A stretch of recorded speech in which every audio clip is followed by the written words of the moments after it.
महाभारत में भीष्म पितामह का नाम सबसे महान योद्धाओं में शामिल किया जाता है। महाभारत काल में भीष्म ही एक ऐसे योद्धा थे जिन्हें इच्छा मृत्यु का वरदान मिला था।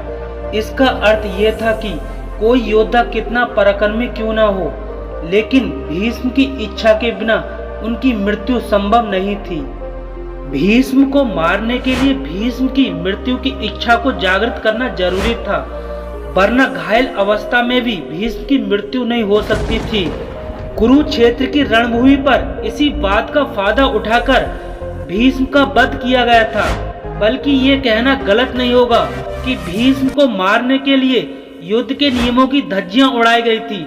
आइए जानते हैं महाभारत में भीष्म की मृत्यु की कहानी। शिखंडी पूर्व जन्म में अम्बा नाम की राजकुमारी थी। भीष्म ने अपने सौतेले भाई से शादी करने के लिए अम्बा, अंबिका और अम्बालिका नाम की तीनों राजकुमारी बहनों का अपहरण किया था।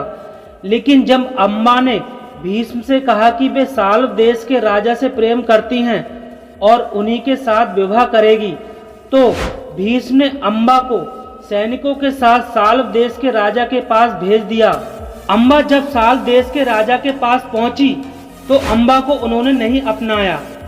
अपमानित होकर अम्बा एक बार फिर से हस्तिनापुर लौट गई और उन्होंने भीष्म से विवाह का निवेदन किया, लेकिन आजीवन अविवाहित रहने की प्रतिज्ञा के कारण भीष्म ने अम्बा से विवाह नहीं किया।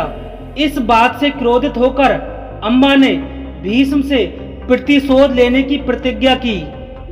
अम्बा ने भीष्म से युद्ध करने के लिए कई देश विदेश के राजाओं से निवेदन किया, लेकिन किसी ने भी अम्बा की सहायता नहीं की। इस बात से हताश होकर अम्बा ने भगवान शिव की तपस्या की।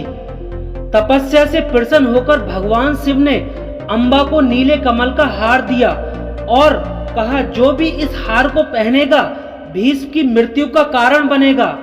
लेकिन अम्बा को कोई भी ऐसा योद्धा नहीं मिला जो इस हार को पहनकर भीष्म से युद्ध करता।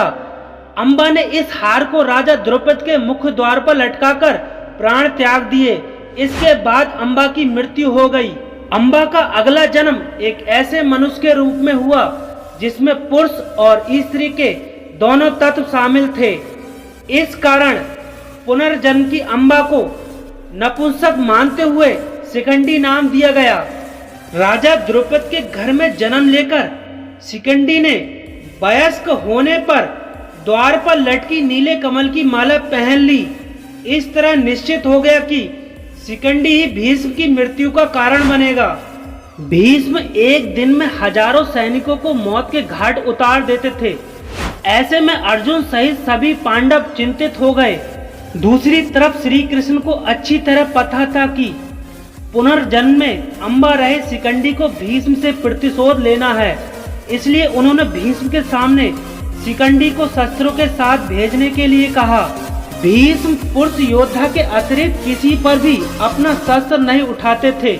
इस कारण भीष्म शिखंडी पर भी शस्त्र नहीं उठाते और उनका वध करना आसान हो जाता। पांडवों की सेना को धराशायी कर रहे भीष्म के सामने जैसे ही शिखंडी ने पहुंचकर तीर चलाने शुरू किए, भीष्म ने अपना धनुष नीचे रखकर कहा, हे शिखंडी, मैं तुम पर वार नहीं कर सकता, क्योंकि मैं रणभूमि पर केवल पुरुषों से ही युद्ध करता हूँ और तुम पूरी पुरुष नहीं हो। इस कारण मैं तुमसे युद्ध नहीं करूँगा।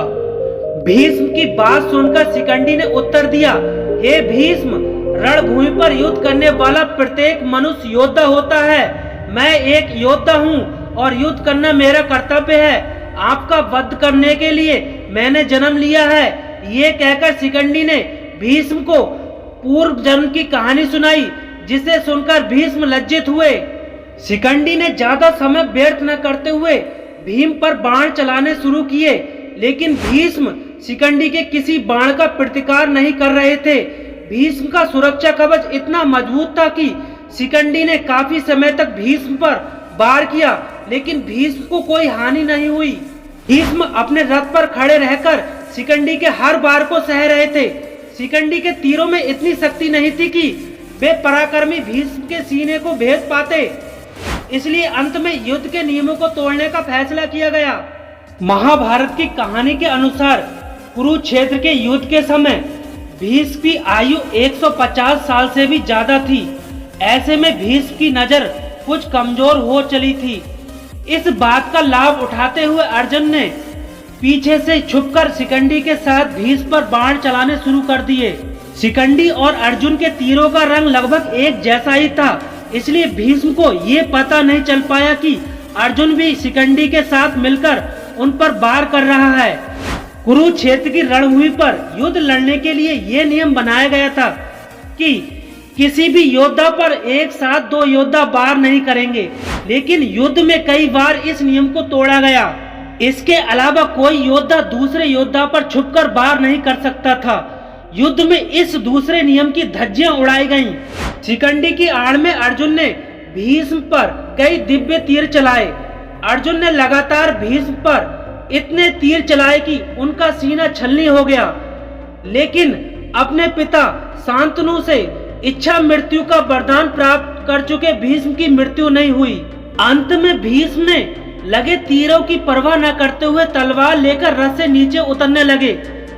रथ से नीचे उतरते हुए भीष्म का संतुलन बिगड़ गया और भीष्म का आधा शरीर धरती पर और आधा हवा में तैरने लगा, क्योंकि उनके पूरे शरीर पर तीर लगे हुए थे। भीष्म पितामह की ये पीड़ा देखकर अर्जुन रोने लगे और उन्होंने भीष्म के लिए बाणों की सैया बना दी, जिससे कि भीष्म सरलता से संतुलित होकर उस पर लेट सके। इस तरह भीष्म बाणों की सैया पर लेट गए। अंत में भीष्म के माथे पर 3 तीर मारकर उनके सिर को संतुलित किया गया, जिससे उनका सिर भी धरती पर संतुलित हो सके। भीष्म केवल पराक्रमी ही नहीं थे, बल्कि विद्वान थे। उन्हें पता था कि सूर्य उत्तरायण पर प्राण त्यागने वाले मनुष्य को मोक्ष की प्राप्ति होती है। इसलिए इच्छा मृत्यु के कारण भीष्म 58 दिनों तक पीड़ा सहते रहे और उत्तरायण की प्रतीक्षा करते रहे। अंत में कुल के सभी लोगों से विदा लेकर भीष्म ने उत्तरायण के दिन अपनी मां गंगा की गोद में प्राण त्याग दिए।